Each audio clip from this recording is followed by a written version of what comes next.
This is one of my favorite topics to talk about, bartering. How do you start it? How do you do it? What do you do? And how did I get to where I am today? When I first moved into this community, and I had the same community down south, when I first moved into this community, I just started baking bread for people. Bread baking was something that I could do 15 years ago. I would make 3 loaves. I would make 1 for me and our family, and then 2, I would get in the car or on my feet, and I would walk them to someplace. And I would hand them out to different people, and I would ask questions, you know, like, hey, I just made a loaf of bread. I didn't know if you had any fresh bread, yada, yada, yada. We got chickens, and when we got chickens, it became really interesting. I just started giving my extras of what I had to people. Now, there is no such thing as extra eggs, because every chicken owner knows that when you have extra eggs, you feed them back to your chickens for protein. But if you think that there is a way that somebody needs the eggs, or you can exchange the eggs for something else, then you do that. Now, you do have to keep in mind that there are some things that you cannot exchange for. Do not walk up to a fisherman and ask him if you can give him 2 dozen eggs for a slice of tuna. That's not going to happen. 1, because it's illegal. It's illegal for him to give you the fish, in some states, the fish that he has caught, to you. So you can't do that. Like, you can't do a trade thing. But you can give your eggs away, and he can give you tuna. He can give you stuff, but he can't trade and barter for things. So in some, you have to think of it in that way. So think of the bartering system as you're giving things to people. And those that give things back to you, you give more things to. Take in point, I have a plethora of apples. I have a gentleman that likes to attract certain things in his yard. I am going to give him all of the extra apples that have fallen off my tree, and at some point in time in the fall, I may or may not get a couple jars of some type of canned item on my front porch that I very much fed very well. That kind of thing. So think beyond the box. Like, don't think about what somebody can give you. Think about what somebody's specialty is. Think about what they may need. Try to fulfill that specialty that if you have extras of with them, hoping that in return they return. And then if they return back. So I make bread bags, really, really interesting bread bags out of old sheets that I wash and sterilize and clean. Someday I might make them online. I do need to make some more. And I take those bread bags and I put a loaf of bread in them. So I don't have them wrapped in paper most of the time. I have them wrapped in a paper cloth that I've made from scratch. And people always say, do you need this back? And I always look at them and say, you know, those that return the bread bags usually get more bread. The bread bags get returned.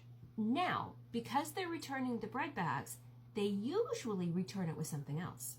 Maybe a note or something, and that sparks the conversation. Like, is there something that we can trade back and forth, right? Can I give you something, and do you have extras of something? The other thing that I really highly recommend is that if you find out that somebody is like moving or they no longer want items, take them. Take them. If somebody offers you something, always say yes. Because always be on the lookout for what someone else in your community needs. I was recently called the connector of things. Why? Because I had somebody that gave me a ton of stuff recently, other than the other stuff that we're talking about.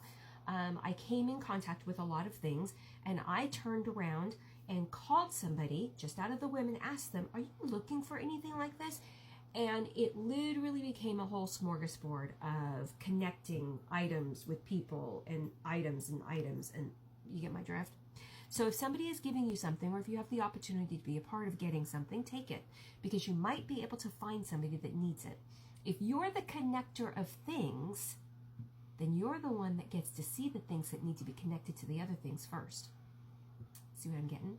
Catch my drift? So, sometimes the fishermen cannot trade you for things, like certain fishermen and hunters and stuff like that. They can't trade you. In some states, that's illegal to barter for things that they've caught, because that's with their license and stuff.